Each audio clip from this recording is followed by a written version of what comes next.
퀵실버가 빨리 달리는 장면에서 퀵실버의 시선으로 바라본 주변의 시간들이 굉장히 천천히 흘러가고 있는 모습들. 저스티스 리그의 이제 플래시는 그런 장면이 나와요. 빛의 속도보다 빨리 달리니까 시간이 거꾸로 가는 장면.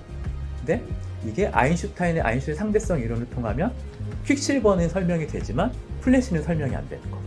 처음에 질문을 던지죠. 자, 이게 아인슈타인의 이론에 봤을 때 퀵실버는 말이 되지만 플래시는 설명이 안 될 거야. 우리 그걸 한번 같이 알아가 보자.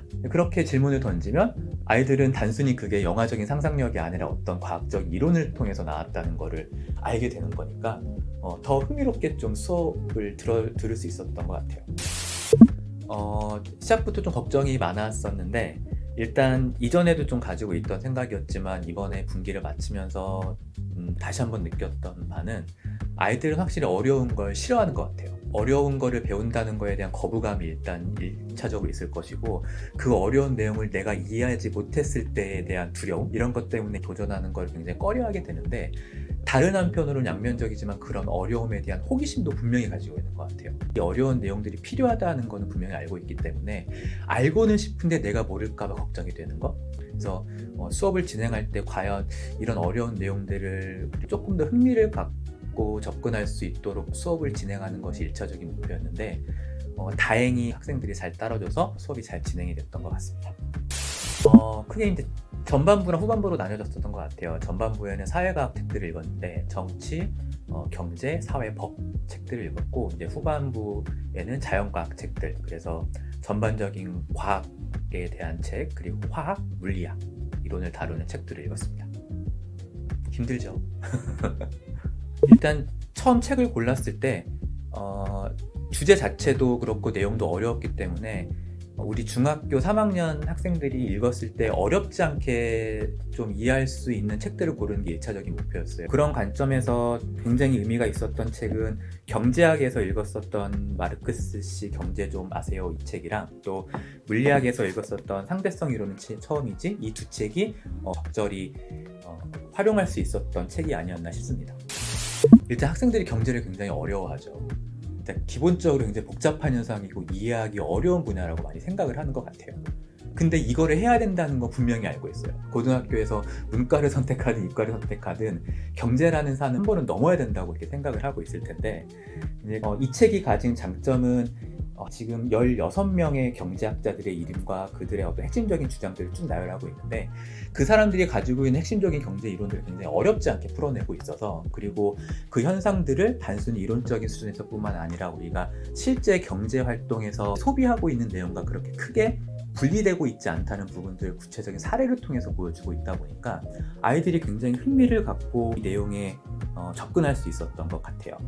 이 책이 경제학이라는 학문이 이제 어떤 과정을 거쳐서 쭉 성장해 왔는지를 이제 애덤 스미스 때부터 쭉 보여주고 있는 건데 그런 경제학이라는 것이 어려워는 보이지만 핵심적인 쟁점을 바탕으로 학자들 간의 논쟁이 진행되면서 왔었던 과정을 보여주고 있어서 예를 들면 국가가 시장에 어떻게 개입해야 되는지, 적극적으로 개입해야 되는지, 소극적으로 개입해야 되는지, 아니면 국가들끼리 무역을 자유롭게 해야 되는지, 아니면 국가의 어떤 경제를 정부가 보호해야 되는지, 그러니까 이런 핵심적인 쟁점을 가지고 이제 서로 다른 주장을 하고 거기에 대한 다른 근거를 제시하는 어떤 그런 내용들, 그러니까 이런 부분들이 실제 우리가 지금 경험하고 있는 사례들 적용이 되면서 이해가 되다 보니까 그런 부분들이 조금 더 현실적으로 다가왔었던 것 같고 그런 부분에서 더 호기심을 가질 수 있었던 어떤 계기가 되지 않았나 싶습니다.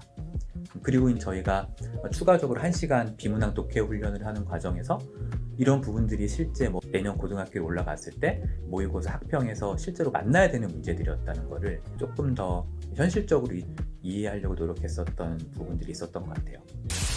물리학을 다루고 있는 상대성 이론은 처음이지라는 책인데 그러니까 아이들이 이 책 제목을 볼 때부터 저를 굉장히 눈으로 많이 욕을 했었던 것 같아요. 일단 제목에 상대성 이론이 들어가는 것부터 선생님이 왜 이 책을 골랐을까? 이건 분명히 우리를 괴롭히기 위한 목적이 가장 클 것이다. 틀린 바는 아니죠.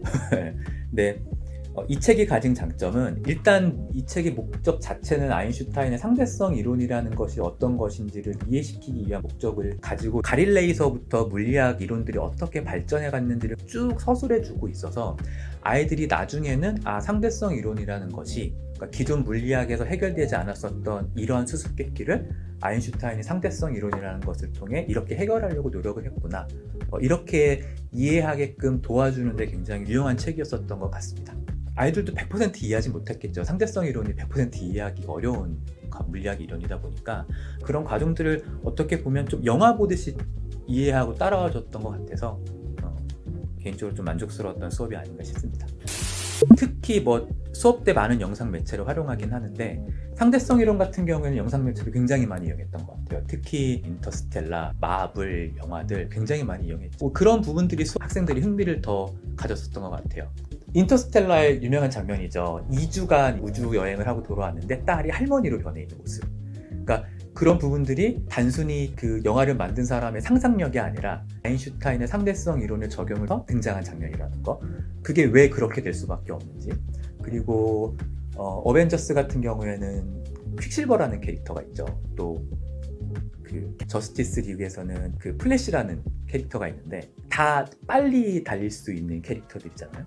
근데 퀵실버가 빨리 달리는 장면에서 퀵실버의 시선으로 바라본 주변의 시간들이 굉장히 천천히 흘러가고 있는 모습들.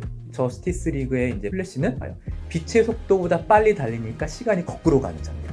근데 이게 아인슈타인의 상대성 이론을 통하면 퀵실버는 설명이 되지만 플래시는 설명이 안 되는 거.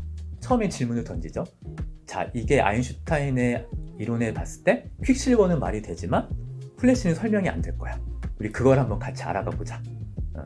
그렇게 질문을 던지면 아이들은 단순히 그게 영화적인 상상력이 아니라 어떤 과학적 이론을 통해서 나왔다는 거를 알게 되는 거니까 더 흥미롭게 수업을 들을 수 있었던 것 같아요.